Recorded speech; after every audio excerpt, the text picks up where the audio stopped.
Ser podcast.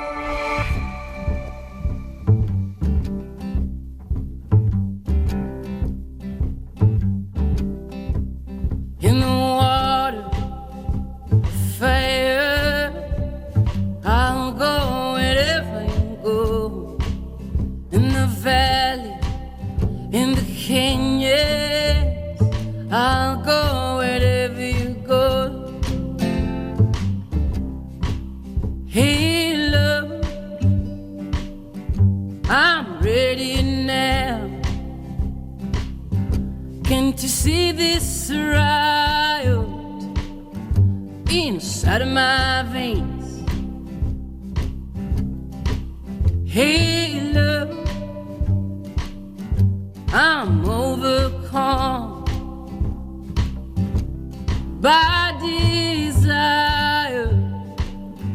How must I wait? In the water, the fire, I'll go wherever you go. In the valley, in the canyons, I'll go wherever you go. Hey, love. Javier San Pedro es doctor en genética y en biología molecular, colaborador del País, Pera Estupiñán, químico, bioquímico y conductor en la 2 de El Cazador de Cerebros. ¿Qué tal, Pera, Javier? ¿Cómo estáis? Buenos días, Javier. Buenos días a todos. Muy bien. Saludas como si fuera un concurso de la radio de hace 20 años. Mi famosa imitación de Iñaki Gabilondo. Sí, bueno, más bien de Joaquín Prat, yo creo, ¿no? Te has ido más para atrás.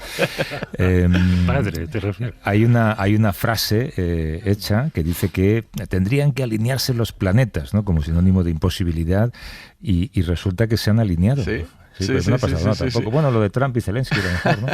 Bueno, lo que ha ocurrido, llevaban unas semanas que estaban todos los planetas menos Mercurio en el horizonte, por la noche, con telescopios. Bueno, Marte, Mercurio y Júpiter sin telescopios a simple vista. Alguien que sepa dónde están y sepa identificarlos los puede ver. Desde el viernes Mercurio se ha sumado y por las órbitas diferentes que tienen y tal, se ha producido este fenómeno que no ocurrirá de nuevo hasta 2040, creo, que es que por la noche están todos ahí en el horizonte. Yo creo que es el Saturno. Podría verse más fácilmente, entonces Neptuno y Urano ya son más complejos, pero con telescopios pasaría esto, que se pueden ver todos. Y no volverá a pasar hasta el año 2040, bueno, tampoco es tanto, ¿no? Sí. Bueno, es un fenómeno curioso, para los astrónomos interesante, para los astrólogos no lo sé. Los astrólogos ya deben pensar, a sus cosas. ¿Qué implicaciones tiene esto? Desde un sitio que se vea bonito el atardecer, es un espectáculo formidable. Los planetas ahí estén alineados o no. En realidad no están alineados. Están alineados desde nuestro punto de vista terrestre. Exacto. Pero ellos no forman una línea. Lo que sí están todos al mismo lado de nosotros, en la misma mitad de nuestro campo visual, ¿no? Y yo, claro, desde Madrid eso no se ve, claro. Pero en un sitio donde haya un atardecer bonito, pues una vez que se pone el sol, pues puedes ver ahí un espectáculo de planetas asombroso. Es curioso porque Javier cada vez usa más la gestualidad para explicar cosas sin acordarse de que esto es radio, ¿verdad? Pero cuando explica las cosas usa mucho las manos últimamente, ¿no? Pues, estás pidiendo televisión, pero vamos. No, sí, es que siempre he sido muy gesticulante. Sabéis que en el Reino Unido a las clases medias las enseñan a hablar sin mover las manos y las clases altas sin mover los labios. Sí. Hay un teléfono, si alguien quiere llamar dentro de un rato, bueno, llamar ahora y luego dentro de un ratito escuchamos su pregunta o a lo mejor buscan vuestra opinión sobre algo. 638-855-349 es un número de WhatsApp. También se pueden resolver dudas sobre cualquier cosa de la que vosotros entendáis y sobre las que no entendéis, pues decís que no y ya está. 638-855-349. Es curioso, Javier, porque poco a poco nos vamos acostumbrando en noticias que vienen de Estados Unidos relacionadas con la salud, ya ver el titular Kennedy opina que, o Kennedy dice que, ¿no? Es que esta semana creo que era con una mini epidemia de sarampión, si no recuerdo mal. El primer muerto en 10 años ha habido por sarampión, una persona un niño no vacunado. Sí. Sí, claro, y esto cae en manos de alguien como... De un antivacunas, ¿no? que además es negacionista hasta de sí mismo, porque ante el comité del Senado dijo que él no era antivacunas. Sí. Cuando nos consta que sí lo es. Él niega ser negacionista hasta que niega haber negado ser negacionista, ¿no? Es un espectáculo. Sí. Y bueno, ya os decía el otro día que la revista Science tiene un Trump Tracker donde va poniendo al día a diario todas las zacatúas que está haciendo el nuevo presidente, enormemente dañinas para la ciencia estadounidense y de rebote para la ciencia mundial. Los científicos americanos están realmente abrasados. O sea, están que se suben por las paredes, hay proyectos paralizados que no deberían estarlo, y algunos afectan a la salud de las personas. Y sí, pues hemos logrado tener el primer muerto de sarampión en Estados Unidos en 10 años, sí. Bueno, logrado. Un gran logro de la estupidez humana. Sí, tampoco fue culpa del de ahora, posiblemente. No, pero sí que puede acelerar. Pero nos podemos preparar. Pues es un buen indicador. Claro. Kennedy, que por cierto, tiene una rutina de gimnasio. Has visto que está cuadrado, ¿no? Y que hay vídeos de él sin camiseta y bueno. Sí. A sus 70 y pico. Y muy moreno también. Muy moreno también, sí, le va. Parece la da al sol. Oye, el sufrimiento, hemos sabido ahora, por una investigación, y esto a mí me ha parecido interesantísimo, deja una huella en el ADN, en los hijos y en los nietos de quienes han vivido, por ejemplo, una guerra. Y ahora esta investigación ha determinado cómo funciona. Es una especie de marca en el genoma, se llama metilos. Sí, metilos, el grupo metilo, tenemos un químico en la mesa, es el grupo de química orgánica más simple que hay. Es un átomo de carbono y 3 de hidrógeno, CH3, y eso aparece por todos lados en la química orgánica. Todos los compuestos orgánicos son CH3, CH2, CH2, CH3. Y este grupo se puede pegar al ADN, ¿no? En las letras del ADN se pegan las Cs, y de C, que es citosina, pues produce metilcitosina y el gen se inactiva.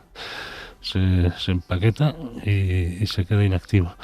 Y entonces esto, que es un fenómeno epigenético, la palabra significa simplemente encima de los genes, ¿no? No se debe a que un gen cambie una letra por otra, eso es una mutación, y eso es para siempre.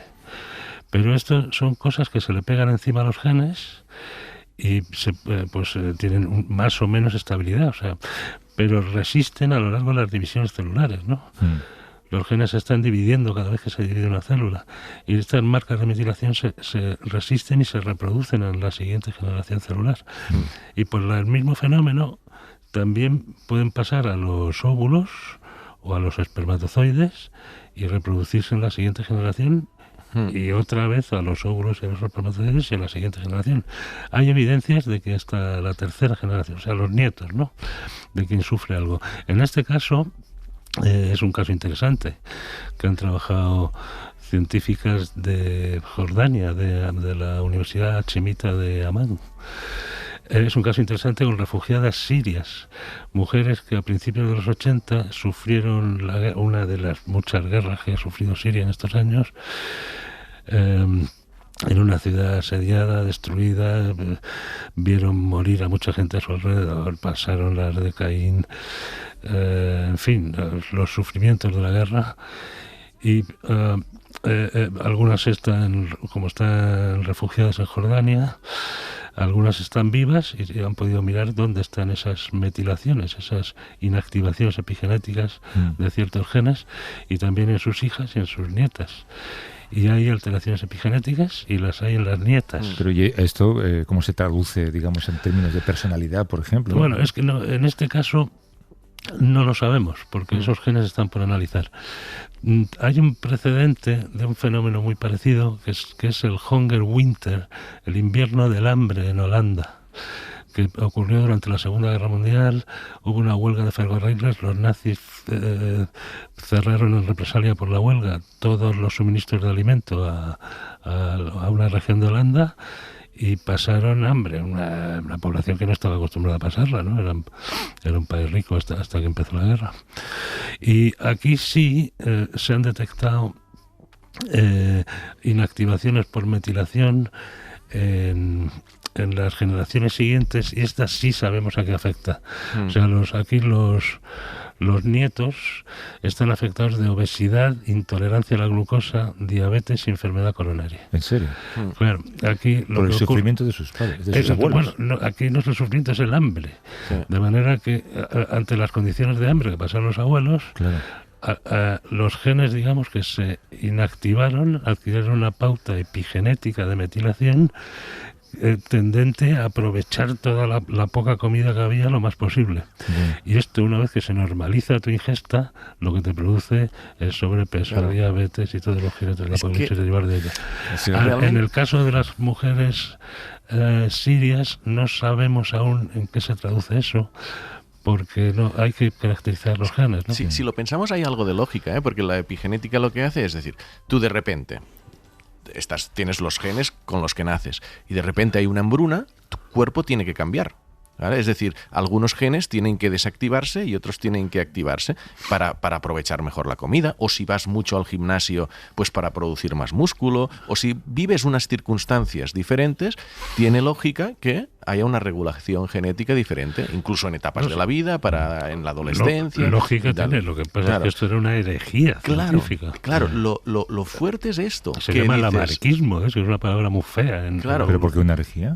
Porque pasarlo a la siguiente generación es lo que no se sospechaba. Que tú te adaptes, vale, pero que esta adaptación que está en los genes del estómago o de los músculos se copie a las células germinales y eso se transmita a la siguiente generación, eso se llama lamarquismo. Sí, es heredar. Se estudia en el colegio que la jirafa no tiene el cuello tan largo porque se haya esforzado. Una jirafa se esfuerza para alcanzar las hojas más altas de los árboles, y ese estiramiento que ha logrado pasa a los hijos.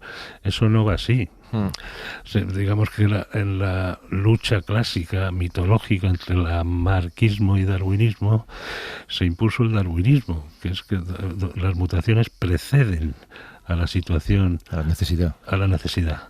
Y lo que hace el entorno es simplemente seleccionar, de ahí selección natural, seleccionar las que tenían el cuello un poco más largo por casualidad. Entonces, por eso estas metilaciones, esta epigenética, es una herejía científica dentro del esquema rígido del darwinismo clásico, porque es lamarquismo, es una teoría evolutiva anterior a Darwin. Sí, o sea, que es importante, entonces. Sí. Pero es curioso porque pienso en un amigo que siempre dice, es que yo siempre tengo hambre, no sé qué me pasó de pequeño. Es una broma que siempre hace, ¿no? Claro, ahora habría que decir qué le pasó a tu abuelo, ¿no? Porque tienes hambre porque tu abuelo pasó. Son las dos cosas. Cuidado también que esto se ha exagerado mucho, o sea, hay chantas por ahí, Deepak Chopra y en otros diciendo que se heredan todo lo que te ocurre, casos. Y hay casos muy curiosos, ya un último si queréis, el de los ratones estos Auti, ratones que tienen una piel de un color determinado, pues más claro, y con una dieta determinada la piel oscurece, ¿vale? Las crías, en teoría, deberían nacer con la piel clara, ¿vale? Si hablamos de herencia solo genética. Entonces, esa piel que oscurece por dieta proepigenética hace que nazcan unas crías un poco más oscuras. Es decir, que algo sí que se está transmitiendo a la siguiente generación, y es bonito. Pero es verdad que no todo se hereda. Hay gente diciendo cosas. Estamos hablando de nutrición, de estrés, ¿no? Como en el caso de las sirias. Podemos hablar de temperaturas demasiado altas, demasiado bajas. Desde luego, lo que no va a ocurrir, y lo digo por un famoso experimento que descartó el lamarquismo hace un siglo y pico, es que si le cortas el rabo a muchas generaciones de ratones, acaben haciendo uno con el rabo corto. Este es el experimento que se supone que refutó el lamarquismo. En fin, es una chorrada como la copa de un pino. Pero por supuesto eso no ocurre. Ocurre con factores que someten a las células a estrés, y en que las células, por lo tanto, responden con este tipo de mecanismos al estrés ambiental. Bueno, pues me ha parecido interesantísima esta conversación. Entramos en inteligencia artificial, que también ha cambiado el trabajo de los científicos, pero tú esta semana estuviste en un encuentro sobre el tema. No hablamos solamente de manejar grandes cantidades de datos mucho más rápido y saber analizarlos, sino crear nuevas hipótesis, nuevas líneas de pensamiento, lenguajes hasta ahora indescifrables, como el de las proteínas. Yo no sé si la inteligencia artificial habría construido una máquina enigma durante la Segunda Guerra Mundial en un par de horas solo. La inteligencia artificial entiende el lenguaje de los genes, pero lo entiende porque se lo hemos explicado. O sea, fuimos los humanos los que descubrimos qué significaba AGTTCA. Pero si le das las herramientas, ella misma desarrollará la capacidad de... Si solo le das secuencias genéticas, no puede descubrir qué significan. Nosotros sabemos que significan secuencias de proteínas, pero ella no puede deducirlo. Tienes que decirle. Igual que el gran éxito de la inteligencia artificial en biología molecular, que es AlphaFold, que determina la estructura tridimensional de proteínas, funciona porque nos hemos pasado 50 o 60 años intentando determinar nosotros a manopla la estructura de las proteínas y conocemos los principios básicos, ¿no? Sí, pero además el encuentro pero va a ir más allá. O sea, es decir, tenemos que empezar a acostumbrarnos a esto, porque el encuentro que le organizaba la Fundación Cotec reunió como a 35 expertos de diferentes ámbitos, algunos científicos que ya utilizan la inteligencia artificial, otros para ver retos que eso puede suponer, una parte filosófica sobre también si entiende o no entiende o este debate, pero cuando desgranas los diferentes puntos, ¿no? Y dices, a ver, ¿pero qué es capaz de hacer? ¿Qué grado de autonomía tiene? ¿Y cómo va a acelerar el proceso científico? Es alucinante. Es decir, hay muchos ejemplos. Y como decías tú, va más allá del análisis de datos. Es decir, sí, tú le puedes dar muchísimos datos y decir... encuéntrame patrones, ayúdame a darle sentido a estos datos.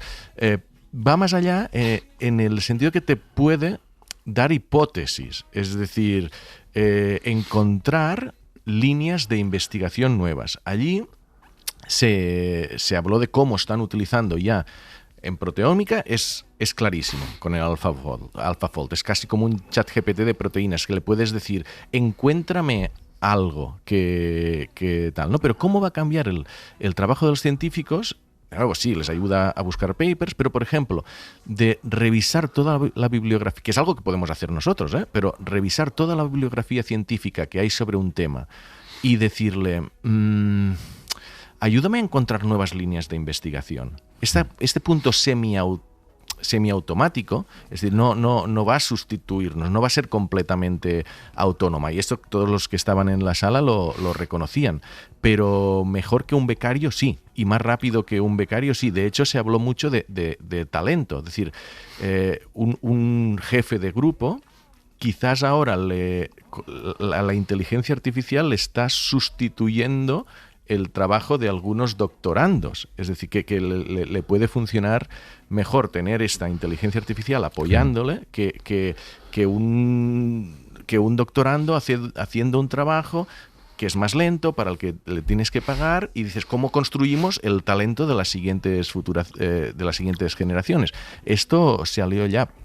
Y luego ejemplos que ya están ocurriendo, por ejemplo, en el ámbito de la innovación. Allí había un representante de la industria donde vino con dos productos, unos polvos para unas pinturas y otro una especie de hojalata, un material para construcción, diciendo, esto nosotros sabíamos que la competencia tenía mejores productos que nosotros, y desarrollar esta innovación, estos nuevos productos, nos hubiera costado 3 años. Los hicimos en 43 días.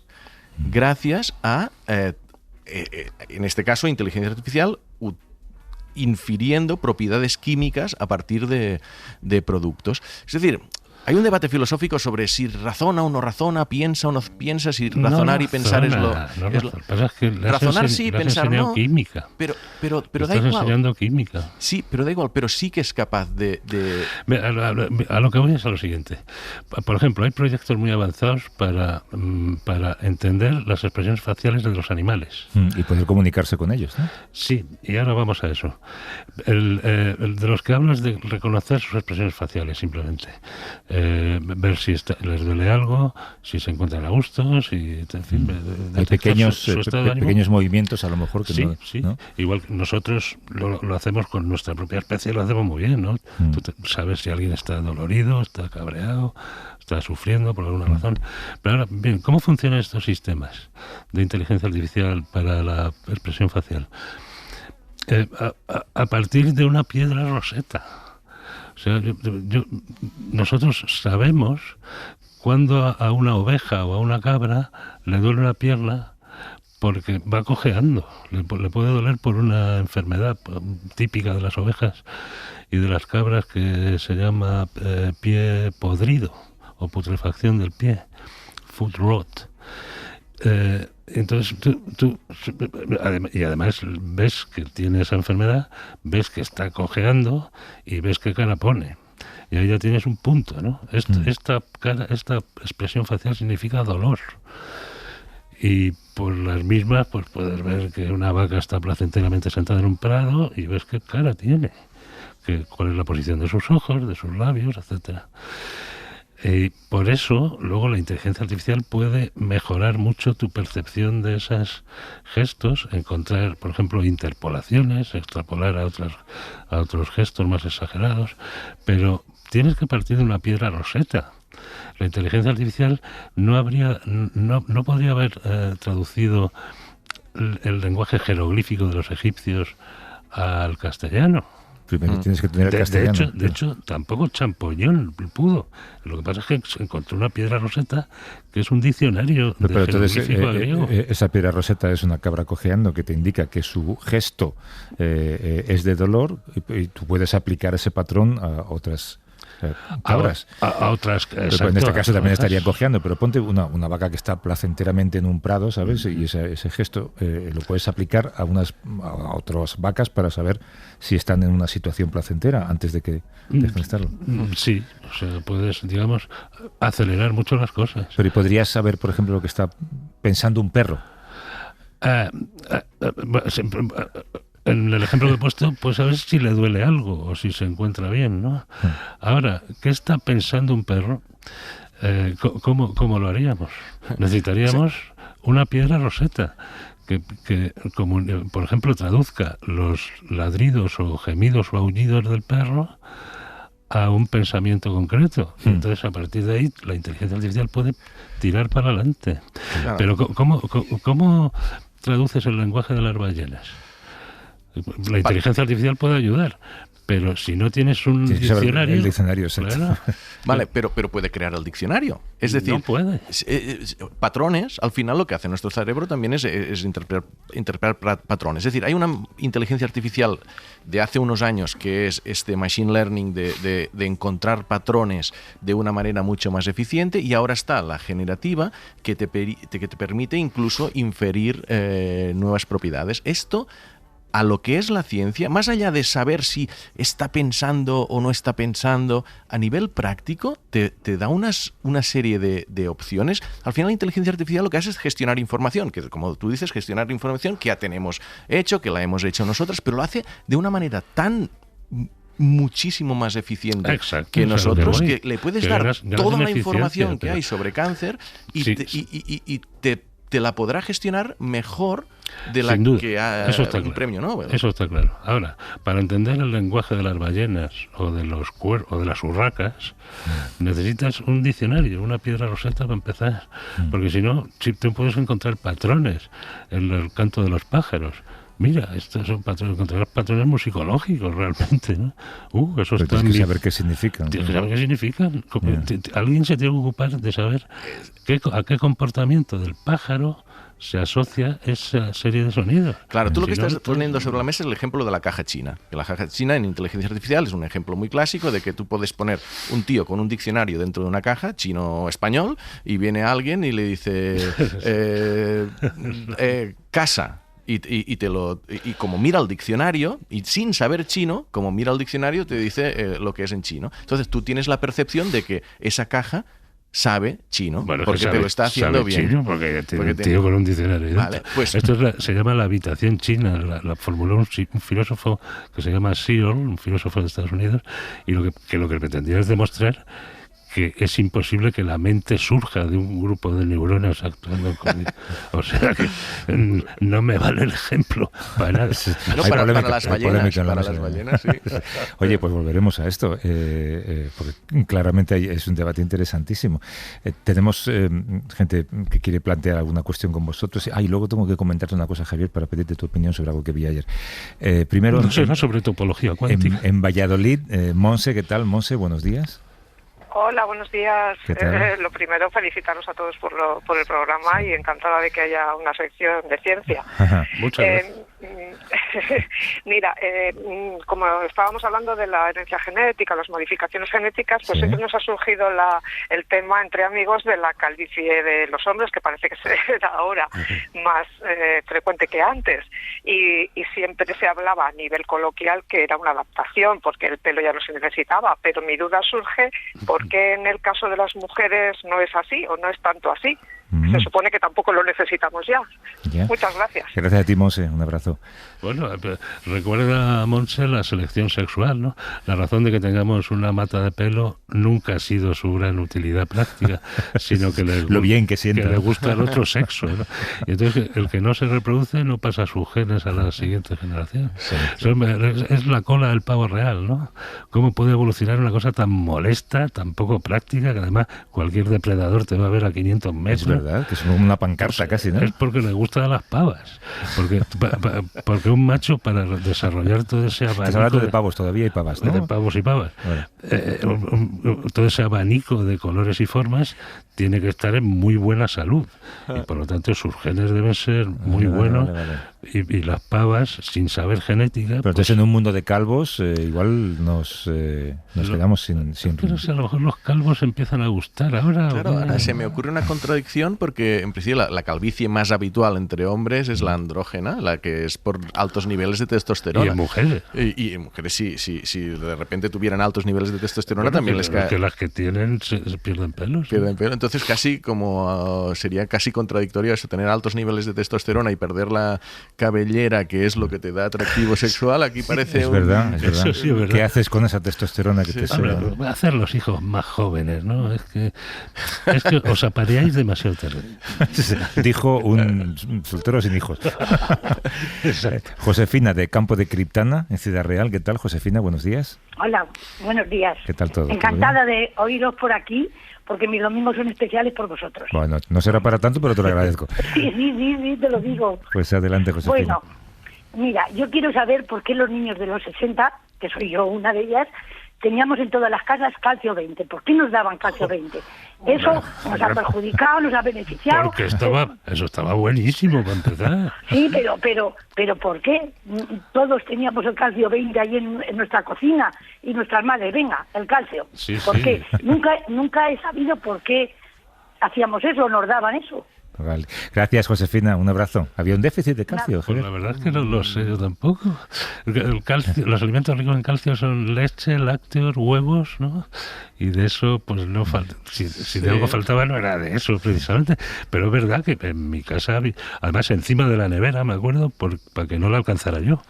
Porque es que estaba muy bueno el calcio 20 ese. Y era una botella alargada. Vosotros, que sois muy jóvenes. Porque sois muy jóvenes. Una botella alargada que se podía beber a morros, estaba muy bueno. Ah, sí, ¿a qué sabía? Tú te metías calcio. Azúcar, básicamente, ¿no? O sea, que te metías calcio y te metías glucosa. También una buena dosis de Oye, no, te quería trasladar un caso, a ver vuestra opinión, que he visto en la televisión norteamericana de algo que ha ocurrido esta semana, que es un individuo en Iowa detenido por presuntamente haber asesinado a 4 personas, creo que eran 4. Y había restos de sangre en un cuchillo que le vinculaban, seguramente, restos de ADN en un cuchillo que le vinculaban, que podían vincularle con esos asesinatos, pero no había prueba. Y no conseguían vincular esos restos con el individuo.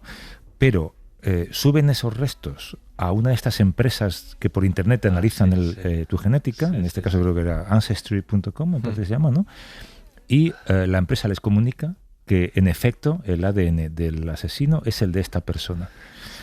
Y entonces esta persona, su abogado, quiere que se anule el juicio porque la empresa, Ancestry.com, ha violado la confidencialidad de la muestra de ADN que subió. Es un caso muy interesante, que subió. porque la policía usa esos ancestry y esas En teoría cosas. no, porque tú cuando subes el ADN, la empresa... Pero usarlo los ha usado. Vamos, hay casos Pero en imagínate, España, hay casos en la España policía que tiene los restos de ADN y no sabe de quién son. Y la casualidad de que lo sube a una de estas empresas y la empresa le confirma un match. Es que no es tan casualidad, porque como hay muchísima gente que se ha mandado muestras suyas a esas empresas, entonces la base de datos cada vez es mayor. Y el árbol filogenético, o sea, el árbol genealógico, ¿no? Este es nieto de tal y no sé cuál. Y han pillado, o sea, la policía ha usado, en España se ha usado esto para pillar a algún violador serial. ¿Sí? Podría haber algo de letra pequeña, porque una de estas empresas, quizás esta, ofrecía la posibilidad de que encontraras familiares lejanos en sitios. Claro. ¿Vale? Claro. Entonces, para eso tienes que compartir tu ADN con otras bases de datos y quizás aquí en la letra pequeña permites que esas lecturas de ADN sean leídas por terceros y aquí... La legislación debe estar un poco en el aire, ¿no? Sí. Bueno, miraos el caso y lo hablamos la semana que viene, ¿vale? Sí, Oye, sí. para terminar, una nota de audio que nos deja Toño, a ver qué dice. Quizás se ha hecho ya, pero lo sugiero por si acaso. ¿No sería buena idea que los científicos promovieran un viaje espacial en el que montaran en la nave a los principales portavoces del terraplanismo para así convencerlos de su error? Gracias. No los convenceríamos porque se inventarían cualquier otra cosa. Algo se les ocurriría. Se dirían que son naves de mentira y que está en un polígono de Getafe, ¿no? Claro, y todo está grabado, todo. Hasta la semana que viene. Hasta luego. Joy is who you share it with.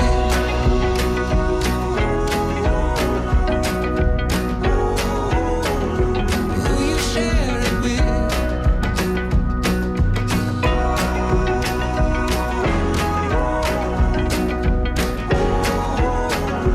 Who you share it with.